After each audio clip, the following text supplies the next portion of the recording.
దేశవ్యాప్తంగా సెమీఫైనల్స్ నగారా మోగనుంది. ఇక కేరళ, వెస్ట్ బెంగాల్, అస్సాం, పుదుచ్చేరి, తమిళనాడు ఈ 5 ముఖ్యంగా 4 రాష్ట్రాలు ఒక కేంద్రపాలిత ప్రాంతంలో ఎలక్షన్ జరగనున్నాయి. అసలు ఎలా ఉండబోతా ఉంది? ఏప్రిల్ 29 వరకు జరిగేటువంటి ఈ ఎలక్షన్స్లో ఎవరి సత్తా ఎలా ఉండబోతా ఉంది? బీజేపీ పాగా వేయాలని చూస్తూ ఉంది. కేరళలో కాంగ్రెస్ ప్రభుత్వం కోసం తహతహలాడుతూ ఉంది. వెస్ట్ బెంగాల్లో మమత తన యొక్క ఆధిపత్యాన్ని కొనసాగించాలని ఊళ్ళూరుతున్నటువంటి సందర్భం. అసలు ఎలా ఉండబోతుంది అడిగి తెలుసుకుందాం. మనతో పాటుగా మాట్లాడడానికి పొలిటికల్ అనలిస్ట్ ఘోనే ప్రకాశ్రావు ఉన్నారు. సార్ నమస్తే. 4 రాష్ట్రాలు ఒక కేంద్రపాలిత ప్రాంతం, మొత్తం మీద 5 ప్రాంతాలలో ఎలక్షన్ జరుగుతూ ఉన్నాయి. ఒక సెమీఫైనల్స్గా చెప్తా ఉన్నారు మోదీ పాలన పైన. ఎట్లా ఉండబోతుంది అనుకుంటా ఉన్నారు? ఎట్లాంటి పరిణామాలను మనం చూడబోతా ఉన్నాం? సెమీఫైనల్ ఏం కాదు, 29 రాష్ట్రాలు 5. ఇది చిన్న రాష్ట్రం కదా అస్సాం అండి, పుదుచ్చేరి. కేరళ కూడా చిన్న రాష్ట్రం కదా, 20 సీట్లు కదా. తమిళనాడు అంటే 39, పుదుచ్చేరి ఒకటి అనుకోండి. అస్సాం 14, బెంగాల్ 42 లోక్సభ, 42, 40, 82, 100 కదా. అవును, 1/, అంటే ఎలక్షన్ తర్వాత మళ్ళీ మొత్తము జమిలీకి పోవడం అది దాని మీద ఉంటుంది 18% కదా. సో కేరళలో ఎప్పుడు 5 years ఒకసారి లెఫ్ట్ ఫ్రంట్, రైట్ ఫ్రంట్. అవును, కమ్యూనిస్టులు ఒకటి, Congress lead by Muslim league, some others. So పోయినసారి రిపీట్ అయ్యారు అక్కడ లెఫ్ట్ విజయం. అవును, బట్ ఈసారి లోకల్ బాడీది కౌంట్ కాదు. కేరళలో ఎట్లుండేది నాకు ఐడియా లేదు. లోకల్ బాడీ అట్టాలి ఫ్లాప్ అయిపోయారు కదా. లోకల్ బాడీ ఎప్పుడు గానీ గవర్నమెంట్ దానికి ఫేవర్ వస్తుంది. మనం ఇక్కడ గానీ ఆంధ్రలో గానీ గతంలో తమిళనాడు గానీ ఎలక్షన్ పోటీ చేయకుండా తర్వాత జయలలిత చీఫ్ మినిస్టర్ అయి ఒక 4-6 సీట్లు మాత్రమే కరుణానిధికి వచ్చాయి. అక్కడ అఖిలేష్ అప్పుడు మాయావతి పోటీ చేయలేదు. తర్వాత 300 పైన సీట్లతోటి చీఫ్ మినిస్టర్ అయింది 402. అలాగే పోయినసారి మనం జగన్ చూసాము, 2 మున్సిపాలిటీస్ ఆంధ్రలో, తాడిపత్రి ఇంకేదో. మంగళగిరి అండ్ కుప్పం కూడా ఓడిపోయారు. జిల్లా పరిషత్ కానీ అధికారం వచ్చింది. ఇక్కడ తెలంగాణలో ఒక జిల్లా పరిషత్ రాలేదు, కరీంనగర్లో ఒక వార్డు మెంబర్ రాలేదు. ఒక 4-5 మున్సిపాలిటీలు మాత్రమే.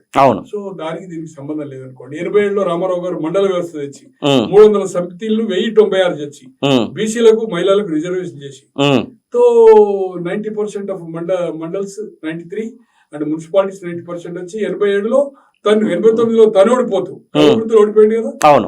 31 లోక్సభకు 2 లోక్సభ వచ్చి 39 కాంగ్రెస్ వచ్చి ప్రభుత్వం వచ్చింది. దానికి దీనికి సంబంధం లేదు. ఏది ఏమైనా కేరళలో definite left front, Congress lead by government. And నేను అనుకుంటున్నా వేణుగోపాల్ గారు చెప్పేసి, కేసీ వేణుగోపాల్ గారు చెప్పేసి. తమిళనాడులో డివిజన్ చేస్తున్నాడు ఓట్లు. విజయన్ కనుక లేకపోతే ఆ ఓటు ఏదైతుందో కొంత క్రిస్టియన్ మైనార్టీ ఓటు డిఎంకేకి వస్తుండే, డివిజన్ చేస్తున్నాడు అనుకోవాలి. బట్ యాంటీ ఎస్టాబ్లిష్మెంట్ ఓట్లు కూడా మేజర్ గా ఈయన డివిజన్ చేస్తున్నాడు.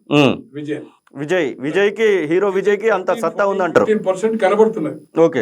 తో ఇంకా పెరగవచ్చు.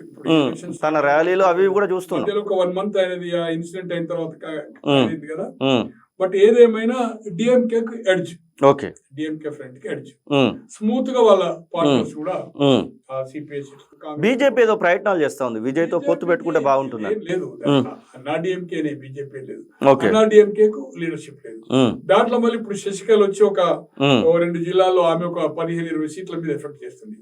తమిళనాడులో కూడా డిఎంకే కు వచ్చిన సర్వేల ప్రకారం పత్రికలు ఇట్ మే బి చేంజ్. నేనేమి అది కాదు, ఇప్పుడు వస్తున్న న్యూస్ ప్రకారం ఏదైతుందో it is edge to the DMK. And Puducherry is BJP, దాంట్లో బీజేపీ గవర్నమెంట్ ఉంది, బీజేపీ. బెంగాల్ కూడా ఏదైతుందో దీనికి, ఎందుకంటే మైనార్టీ ఓట్స్ ఏదైతుందో వెరీ కంఫర్టబుల్ ఉంది. దాదాపు 70-80 కాన్స్టిట్యున్సీలో 294 కాన్స్టిట్యున్సీలు, 42 లోక్సభ, సేమ్ మన లెక్క. 7 ఎక్కువ ఒక లోక్సభ, అక్కడ 42 ఉండే కదా పెరిసారి. సో అక్కడ 70 సీట్లలో ఆమె ఏదైతుందో క్లీన్ చీట్, ఆ 70కి 70 ఏదైతుందో ఈమె వైపు కట్టదు. లెఫ్ట్ అంటే కమ్యూనిస్టులు కానీ Congress is a big zero అక్కడ. తో ఆమె ఇది అంటే ఎక్కువగా ఇప్పుడు జరిగేటువంటి ఎలక్షన్స్లో పశ్చిమ బెంగాల్ మీదనే బీజేపీ ఎక్కువ కాన్సన్ట్రేట్ చేస్తుంది అనేటువంటి మాటలు వింటా ఉన్నాం. ఎందుకంటే మమతా బెనర్జీకి ఎంతో కొంత ఇబ్బంది పెట్టాలనేటువంటి ఆలోచనతో మోదీ ఉన్నట్టుగా చెప్తా ఉన్నారు. కాన్సన్ట్రేషన్ చేస్తుంది, దాంట్లో అనుమానం లేదు. ఓకే, కానీ 70 నుంచి 75 సీట్లు మైనారిటీ సీట్లు కదా, అవన్నీ ఆమె కొడతారు కదా. అవును, 75 పోయినాక మిగిలిన ఎంత మీకు దాదాపు ఏదైతుందో 220. ఓకే, 220లో వాళ్ళకి ఎంత రావాలి, 150 రావాలి కదా. అవును, ఈమెకి అట్లా కాదు కదా. సో అక్కడ కూడా బెంగాల్ ఏదైతుందో ఉన్న ట్రెండ్ ఇప్పటి వరకు ఇట్ మే బి చేంజ్, వేరే సంగతి, but it may be change. But అక్కడ ఎడ్జ్ కేరళలో ముఖ్యంగా కమ్యూనిస్ట్ పార్టీ సిపిఎంకి సంబంధించినటువంటి పినరయి విజయన్ హ్యాట్రిక్ కొడతారనేటువంటి సంకేతాలు కూడా అక్కడి నుంచి వస్తూ ఉన్నాయి. మీరేమో కాంగ్రెస్ పార్టీ అంటున్నారు. కాంగ్రెస్ దేశం మొత్తంలో కూడా ఫ్లాప్ అవుతూ వస్తూ ఉంది. కేరళలో గెలుస్తుందని ఎట్లా చెప్పగలుగుతున్నారు? కేరళలో ఏదైతుందో మన లోక్సభ కూడా చూడండి, వాళ్ళకు 20లో 4 అనుకుంటే అంతే కదా. అవును, 16 కదా. అవును, వీళ్ళు ఏలీస్ లోకల్ బాడీ రీసెంట్లీ అవును, అవును, లోకల్ బాడీ కౌంట్ చేయదు ఈ కౌంట్. ఆ రాష్ట్రంలో అంతా ఎడ్యుకేటెడ్ కదా, రీసెంట్ ఎలక్షన్ కదా. సో ప్రజలు ఎవ్రీ 5 years కే చేంజ్ చేస్తారు. అక్కడ ఆల్రెడీ ఒకసారి రిపీట్ అయింది. అవును, యాజ్ ఫర్ సర్వేలు కానీ యాజ్ ఫర్ న్యూస్ ప్రకారం మొత్తం కాంగ్రెస్ ఎడ్జ్, అంటే వాక్ రేస్ లేదు, టైట్ ఉంది, but edge Congress. Okay, Congress కూడా ఆ ప్రభుత్వం రావడానికి, ఎందుకంటే రిప్రజెంటేషన్ అక్కడ ప్రియాంక చేస్తుంది. ఓకే, సో ఆ రాష్ట్రంలో ఏదైతుందో గెలిచే అవకాశాలు కనిపిస్తున్నాయి. ఓకే, కనుక ఆర్థికంగా కానీ అంత ఆర్గనైజేషన్ పరంగా కానీ బీజేపీ గ్రాస్ లేదు కదా, గ్రామాలు లేదు కదా. బట్ లెఫ్ట్ ఫ్రంట్ కి ఈ కాంగ్రెస్ గ్రూప్ కి ఏదైతుందో ప్రతి గ్రామంలో క్యాడర్ ఉంది కదా, మెంబర్షిప్ ఉంది కదా, ఉంది కదా. సో డెఫినెట్లీ ఏదైతుందో కాన్సన్ట్రేషన్ కాంగ్రెస్ చాలా పగడ్బందీగా చేస్తుంది. తెలంగాణలో ఉన్నటువంటి పరిపాలనను కేరళలో చూపిస్తూ ఉన్నారంట. కేరళలో అడ్వర్టైజ్మెంట్స్ ఇస్తున్నారంట. కేరళలో తెలంగాణకు సంబంధించినటువంటి ప్రతి అంశాన్ని అక్కడ ప్రస్తావిస్తున్నారంట. కేరళ వాళ్ళు తెలంగాణ పరిపాలనను చూసి కాంగ్రెస్ కోటేస్తారంటే ఏం చెప్తారు? ఏదో సార్ అడ్వర్టైజ్మెంట్ ఇవన్నీ దానికి కౌంటర్ చేస్తుంది కదా ఇండియా గవర్నమెంట్. వాళ్ళకు వాళ్ళు చేసేదంతా వాళ్ళు ఇచ్చిన హామీలు ఇవి, చేసేది లేదని చెప్తారు కదా. ఏం చేస్తారా దాని వివరాలకు పోదలుచుకోలేదు, ఎందుకంటే నేను క్రిటిక్ ఎందుకు దీనికి. బట్ ఈ ప్రభావం గాని దీని ప్రచారం గాని ఏదైతుందో కాంగ్రెస్ కి ఏదో బెనిఫిట్ అవుతుంది, కమ్యూనిస్ట్ కాదు. ఐజిటీస్ గా కాంగ్రెస్ క్లియర్ అవుతుంది. పోల్ మేనేజ్మెంట్ చేసుకోవాలి. హర్యానాలో మిస్ఫైర్ అయింది, అవును. తర్వాత అంత అట్టర్లీ లోక్సభ ఎన్నికలైన తర్వాత అసెంబ్లీ అంత అట్టర్లీ ఫ్లాప్ అనుకోలేదు. హర్యానా ఓవర్ కాన్ఫిడెన్స్, మన మహారాష్ట్రలో అట్టర్ ఫ్లాప్ అయింది. దీన్ని చేజవుతున్న కాంగ్రెస్ వదులుకోదు. బీజేపీ పగటిబందీగా చేద్దామనుకుంటే అక్కడ లేదు వాళ్ళకు. వాళ్ళకి ఏదైతుందో అటు కమ్యూనిస్టులు శత్రువులే, లెఫ్ట్ రైట్ రెండు శత్రువులే. అవును, కాంగ్రెస్ లీడ్ బై గవర్నమెంట్ కానీ communist lead by government. So వాళ్ళకి లేదు కనుక ఏదైతుందో ఒకటేదో ఒక కార్పొరేషన్ ఏదో వచ్చింది. బట్ వాళ్ళ ఓటింగ్ పర్సెంటేజ్ కొంత పెరగచ్చు, 1-2%, బట్ నో ఛాన్స్. అస్సాం క్లారిటీగా ఏదైతుందో మళ్ళీ కాంగ్రెస్ వాళ్ళందరినీ కూర్చున్నారు. ఆయన చీఫ్ మినిస్టర్ కాంగ్రెస్ నుంచి పోయినాడు కదా, ఒక లోక్సభ మెంబరే పోయిండు. ఆడ కూడా పోయినసారి కంటే కూడా ఈసారి అస్సాంలో తక్కువ సీట్లు వచ్చే అవకాశం. ఓకే, తెలంగాణ గురించి మాట్లాడుకుంటే తెలంగాణలో కొత్త పార్టీకి స్కోప్ ఉందని చెప్తా ఉన్నారు. కొత్త పార్టీకి స్కోప్ ఉందా అంటే ఏం చెప్తారు మీరు? అవకాశం లేదా? ఓన్లీ జాతీయ పార్టీలు ఇక్కడ ఉన్నటువంటి బీఆర్ఎస్ ఛాన్స్. నేను తీన్మార్ మల్లన్నను, కవితమ్మను నేను కార్నర్ చేయదలుచుకోవాలి. వాళ్ళు ఏదో ప్రయత్నం చేస్తున్నారు. చాలా మంది దేశంలో ఇంతవరకు ప్రణబ్ ముఖర్జీ గారు పెట్టారు, శివాజీ గణేష్ పెట్టాడు, అవును, కమల్ హాసన్ పెట్టాడు, చిరంజీవి పెట్టాడు, ఆయన ఓడిపోయాడు స్వయంగా. పవన్ కళ్యాణ్ పెట్టాడు, జాగాలో ఓడిపోయాడు. హరకృష్ణ పెట్టాడు, గెలవలేదు.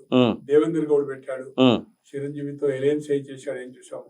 తెలుగునాడని జానారెడ్డి గారు, కె కృష్ణమూర్తి గారు పెట్టి దాన్ని వైండప్ చేశారు. దాసన్ నాన్లో ఎనౌన్స్ చేసి వైండప్ చేశాడు. నరేంద్ర పెట్టాడు, విజయశాంతి పెట్టాడు, కోకోలలో అక్కడ బంగారప్ప పెట్టాడు, నారేందర్ తివారీ పెట్టాడు. హేమా హెమిల్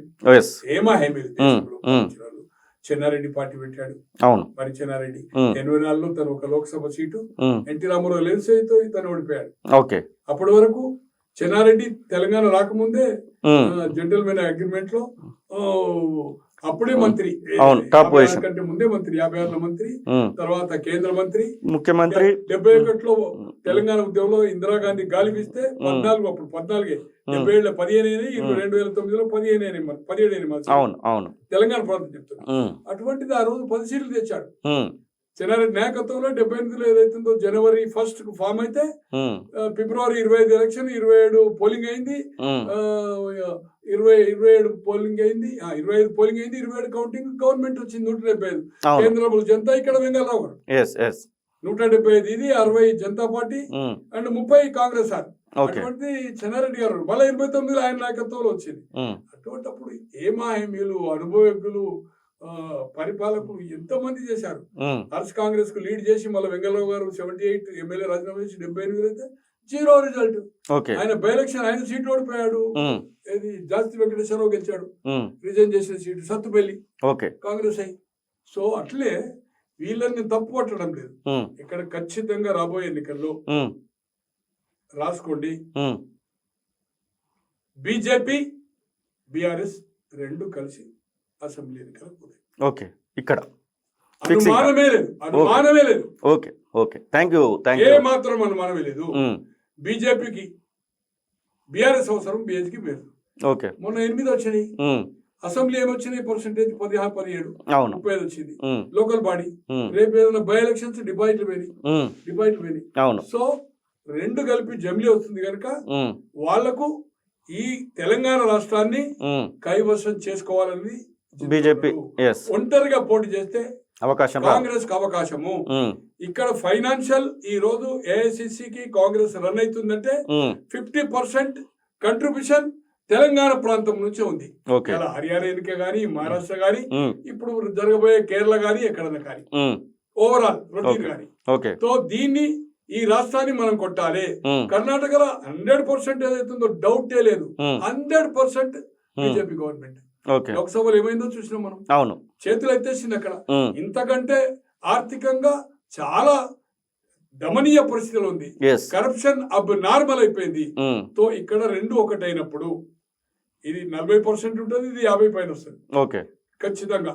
8 లోక్సభ వాళ్ళే ఉన్నాయి కూడా ఇస్తాడు, ఇంకో 8 తీసుకుంటాడు, ఉమ్, 9వది ఓవైసీది కూడా తీసుకుంటాడు. అసెంబ్లీలో ఉమ్, 40 అదే ఇవాళ సంజయ్ మేము కామంటేనో, ఇంకెవరో మన పేరింది అరవింద్ ధర్మపురి అంటేనో కాదు, ఉమ్, కేంద్రం ఇవాళ ఉమ్, తెలుగుదేశం వెరీ ఇంపార్టెంట్. ఓకే. 85, 89లో కమ్యూనిస్టులు టీడీపీ కలిసి కొట్టాడు. Yes yes.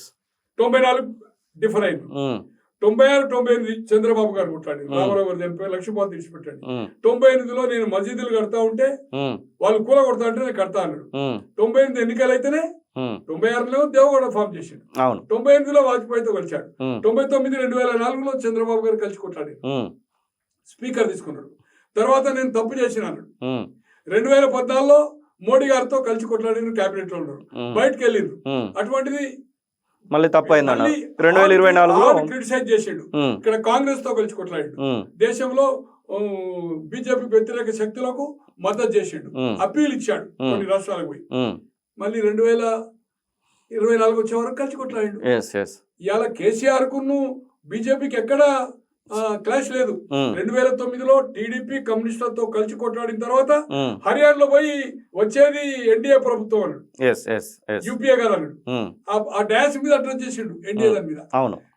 Up to GL Swamy issue వచ్చే వరకు, ఇక్కడ వరకు ఆ ఫంక్షన్ కు మోడీ వచ్చే వరకు అన్ని ఇష్యూస్ లో ఉమ్, ప్రెసిడెంట్, సపోర్ట్ చేస్తూ వచ్చిండు. ఉమ్, వైస్ ప్రెసిడెంట్, మన vice chairman of Rajya Sabha, speaker, మూడు చట్టాలు, తలాక్, అగ్రికల్చర్ బిల్లు కూడా, కాంట్రవర్సీ బిల్లు కూడా సపోర్ట్ చేసిండు. ఎక్కడ వ్యతిరేకం చేయలే, ఆకాశం ఎత్తిండు మోడీ గారిని. మోడీ గారికి అతనికి ఎక్కడ కన్ఫంటేషన్ అయింది, అవును, తర్వాత అయింది ఓన్లీ పేపర్లో క్రిటిసైజ్ చేసుకున్నారు. ఖచ్చితంగా ఇద్దరు కలుస్తారు. ఈ రాష్ట్రాన్ని కాంగ్రెస్ కు ఫైనాన్షియల్లీ బ్యాక్ చేస్తుంది కనుక దీన్ని వీక్ చేయాలనేది ఉంది. ఇవాళ క్యాడర్ కు కొన్ని మున్సిపాలిటీస్ లో ఓపెన్ గా బీఆర్ఎస్ బీజేపీ కలిసింది కదా. అవును అవును. ఇవాళ క్యాడర్ ఏం చెప్తున్నది, బీజేపీతో కలవాలనే ఉన్నది, కలిస్తే మనం కొట్టేస్తామని. అట్లే బీజేపీలో క్యాడర్ ఒకరిద్దరు ఇక్కడ నాయకులు, ఒకరిద్దరు అక్కడ నాయకులు మాట్లాడేటోళ్ళు కాదు, కానీ ఖచ్చితంగా అప్పుడే 50% వస్తుంది. ఓకే, వచ్చినప్పుడు ఏదైతుందో ఇక్కడ తృతీయ శక్తి అనేది అవకాశమే లేదు. ఈ ఇద్దరు కలిసి మళ్ళా ట్రై కాదు, స్టేట్ ఫైట్ అవుతుంది. ఇక వాళ్ళ రిజల్ట్ ఏమైతుందా, గతంలో ఉండే ఏమాయలు పెట్టి ఏమైంది అనేది మనం చూసాము. నేను వాళ్ళ గురించి నేను క్రిటిసైజ్ చేయదలుచుకోలేదు. దేమే ట్రై, ఇక్కడ వాక్యూమ్ అనేది లేదు, మూడో శక్తికి అవకాశం లేదు. ఉన్నా వాళ్ళ శక్తి సామర్థ్యాలు కానీ వాళ్ళ ట్రాక్ కానీ వాళ్ళ దగ్గర చేరిన నాయకులకు అంత లేదు, క్రెడిబిలిటీ లేదంటారు. కోట్లు డబ్బులు కావాలి సార్, ఎట్లా చేస్తారు? Okay, thank you Gona Prakash గారు. ఎస్, ఇది మొత్తం మీద ఇప్పుడు జరిగేటువంటి 4 రాష్ట్రాలు ఒక కేంద్ర పాలిత ప్రాంతంలో ఎలా ఉండబోతున్నటువంటి దానికి క్లియర్ కట్ విశ్లేషణ ఇస్తూనే ఇక తెలంగాణలో వచ్చే ఎన్నికల్లో పరిస్థితి ఏంటి అనేది కూడా వారి జోష్యం చెప్తున్న పరిస్థితి. అసలైన తొలి వెలుగు. ఫాలో వాట్సాప్ @తొలి వెలుగు అఫీషియల్.